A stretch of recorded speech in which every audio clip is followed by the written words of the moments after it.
நீ 30 விழாவை நீ வந்து கேவலப்படுத்தி நீ பேசுற 30 பேர் இருந்தாங்கன்னு.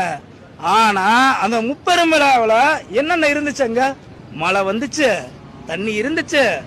இன்னொன்னு சொல்றேங்க, ஒரு பையன் வர்றாங்க, ப்ரோ நான் சுகர் பேஷண்ட் ப்ரோ, நீங்க இதை போட்டே ஆகணும். அவன் வரணும் நாளைக்கு, அவன் வந்து சொல்லுவான் சுகர் பேஷண்ட் ப்ரோ எனக்கு சக்கரை கொடுங்க ப்ரோன்னா. சக்கரை என் வீட்டில் இல்லை. நான் என்ன பண்ணேன் தெரியுங்களா? மசில் பிளாஸ்ட்னு சொல்லிட்டு புரோட்டீன் பவுடர் நான் வச்சிருந்தேன். அந்த புரோட்டீன் பவுடரை நீ சுடுதண்ணியில் கலந்து 3 பேர்த்துக்கு கொடுப்பா, அவங்க ரெக்கவர் ஆகுவாங்க அப்படின்னு சொல்லி என் ஒய்ஃப்கிட்ட நான் சொன்னேன். நான் திமுக கிடையாது, அதிமுக கிடையாது. நீ ஒரு கூட்டம் போடுறல, நீ ப்ராப்பராக பண்ணும்ல. வெகுஜன மக்களை நீ ஏன் இப்படி பண்ற சொல்லுங்க? ஏன் நீ பண்ற?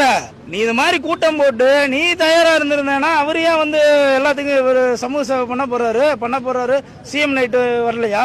நீ இது வரைக்கும் நீ வந்தியா? 20 லட்ச ரூபா நீ பணம் கொடுக்குறங்கிற. 20 லட்ச ரூபா நீ பணம் கொடுப்பா. பணம் இருக்கிறவன் எல்லாத்துக்கும் கொடுக்கலாம், 50 லட்சம் கூட கொடுக்கலாம். வராதுல, அதை தாங்க நானும் கேக்குறேன். நீங்களே சொல்லுங்க ஏன் வராதுல?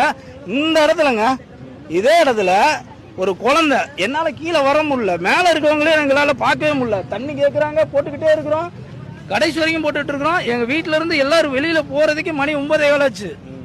ஒவ்வொருத்தங்களுக்கா நான் வந்து பெண்களுக்கும் குழந்தைகளுக்கும் மட்டும் மேல தூக்கிட்டு போயிட்டு வேற யாரையும் ஆம்பளைகளை நான் கூப்பிடல. வர்றேன்னாங்க. நீ எனக்காக வந்தியா? விஜய்க்காக தானே வந்த, நீ வராது அப்படின்ட்ட. சரிங்களா? இவரு சொல்லிக்கலாம் தளபதின்னு. என்னத்த நீ வந்து இப்ப கரூர்ல நீ கிழிச்சிட்ட? கிட்டத்தட்ட நியூஸ்ல என்ன சொல்றாங்க, 130 சம்திங் ஏதோ சொல்றாங்க, 100க்கு மேல சொல்றாங்க. ஃபர்ஸ்ட் எய்ட் கொடுக்கும் தானே மத்தவங்க படைச்சாங்க. இல்லைன்னா பொழைச்சிருக்க முடியுங்களா? எத்தனை அமைச்சர் வந்திருக்காங்க இன்னைக்கெல்லாம்?